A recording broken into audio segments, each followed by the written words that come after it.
संथाल समाज से आने वाली द्रौपदी मुर्मू की जिंदगी किसी प्रेरक कहानी से कम नहीं है। उनके जिंदगी में ऐसे कई उतार चढ़ाव आए हैं, जब उनकी जगह कोई और होता तो शायद टूट जाता।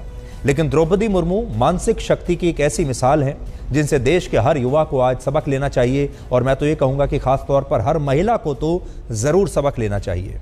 तो इस समय हमारी जो महिला दर्शक हमें देख रही हैं, उनके लिए कहानी खास तौर पर बता रहा हूँ। द्रौपदी मुर्मू का परिवार यूं तो बहुत बड़ा है, लेकिन उसमें उनके सबसे करीबी लोग आज इस दुनिया में नहीं हैं। द्रौपदी मुर्मू अब तक अपने 3 बच्चों और अपने पति को खो चुकी हैं।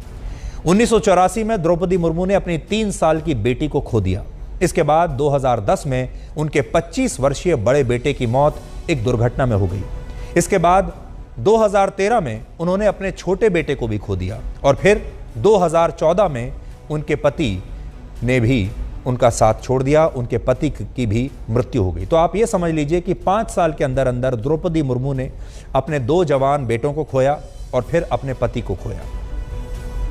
इस दौरान वो बिल्कुल अकेली पड़ गई और गहरे डिप्रेशन में भी चली गई, लेकिन उन्होंने तब भी हार नहीं मानी और अपनी जिंदगी को एक बार फिर नए सिरे से शुरू किया। डिप्रेशन से लड़ने के लिए उन्होंने मेडिटेशन का सहारा लिया। उन्होंने ब्रह्म कुमारी को ज्वाइन किया और वहां जाना शुरू कर दिया। 2014 तक वो लगातार मेडिटेशन के लिए जाती रहीं, और आप यकीन नहीं मानेंगे, इस दौरान उन्होंने एक दिन भी मिस नहीं किया।